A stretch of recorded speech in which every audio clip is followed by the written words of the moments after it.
ग्वालियर में घुटने के ऑपरेशन के बाद लगातार तबीयत खराब होने से एक व्यक्ति की जान चली गई। पीड़ित परिवार ने इंदौर के डॉक्टर अनीश गर्ग पर घुटने के ऑपरेशन में लापरवाही बरतने और मरीज की उचित देखभाल नहीं करने का आरोप लगाया है। पीड़ित परिवार का कहना है कि ऑपरेशन के बाद डॉक्टर इंदौर लौट आए, जिनसे संपर्क करने के लिए कई कोशिश की गई, लेकिन डॉक्टर ने संपर्क नहीं किया, जिससे हालत बिगड़ गई। पीड़ित परिवार ने डॉक्टर पर कार्रवाई की मांग की है। पीड़ित परिवार की पुत्री भूमिका कठवानी ने बताया कि इंदौर के शेल्बी हॉस्पिटल के कंसल्टेंट डॉक्टर अनीश गर्ग ने उनके पिता सुरेश कुमार रोहिरा का घुटने का ऑपरेशन ग्वालियर जाकर किया था। यह ऑपरेशन ग्वालियर के ग्लोबल पैथोलॉजी अस्पताल में जून में किया गया था। इस ऑपरेशन में करीब 3.25 लाख रुपए का खर्च आया था। डॉक्टर अनीश गर्ग ऑपरेशन कर लौट आए थे। इसके बाद उनके पिता की हालत लगातार बिगड़ती गई, जिस पर उन्होंने डॉक्टर अनीश गर्ग से लगातार संपर्क किया, लेकिन ना तो डॉक्टर वहां देखने आए, ना ही उन्होंने कोई संपर्क किया।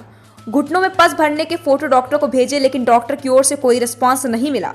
हालत बिगड़ने पर मरीज को दिल्ली ले जाया गया, जहां 2.5 माह के बाद 11 सितंबर को उनका निधन हो गया।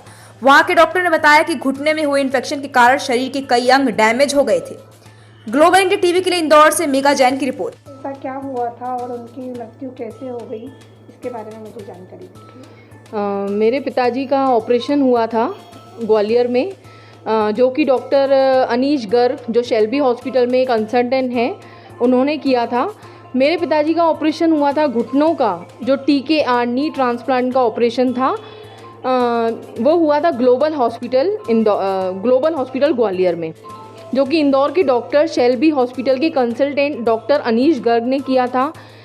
ऑपरेशन के बाद, ऑपरेशन हुआ था जून में, ऑपरेशन के 1-2 दिन के बाद ही मेरे पापा की तबीयत बहुत ज़्यादा बिगड़ने लग गई। उनको बहुत बुखार आने लग गया। 3-4 दिन तक बुखार नहीं उतर रहा था। उसके अलावा उनको वॉमिटिंग्स हो रही थी बहुत ज़्यादा। जहाँ पे उनका घाव था, जहाँ पे ऑपरेशन हुआ था दोनों घुटनों का, उसमें बाहर से बहुत ज़्यादा वाउंड्स हो गए थे, बहुत ज़्यादा पस भर गया था, जिसके फ़ोटोग्राफ्स मेरे भाई ने डॉक्टर अनीश गर्ग को भेजे थे। उनसे फ़ोन पे लगातार उनको फ़ोन लगाया जा रहा था, वो आए नहीं। वो रिपोर्ट्स और फोटोग्राफ्स देखने के बाद भी वो आए नहीं। इसके बाद मेरे पापा को दिल्ली शिफ्ट किया गया, क्योंकि डॉक्टर अनीश गर्ग आ नहीं रहे थे, मतलब वो अपनी ड्यूटी नहीं समझ रहे थे, जिसके कारण मेरे पापा को दिल्ली में एडमिट कराया गया, जो कि 25 जून को एडमिट कराया गया दिल्ली में।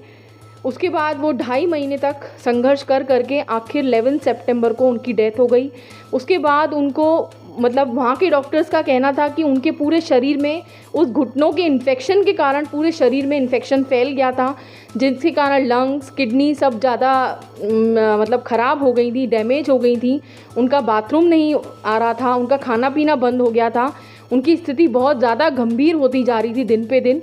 इसके बाद उनकी डेथ हो गई 11 सितंबर को। हॉस्पिटल ने कितना पैसा लिया होगा मैम आपसे? ग्लोबल हॉस्पिटल में 3 से 3.25 लाख लिया, जिसमें 2.5 लाख रुपए डॉक्टर अनीश गर्ग ने ऑपरेशन के लिए, उसके अलावा सारे पैसे ग्लोबल हॉस्पिटल वालों ने लिए।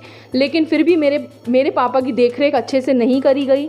कहीं ना कहीं ड्रेसिंग में या कहीं ना कहीं ऑपरेशन में कुछ ऐसी मिस्टेक हुई, जिसके कारण मेरे पापा की तबीयत बिगड़ती चली गई।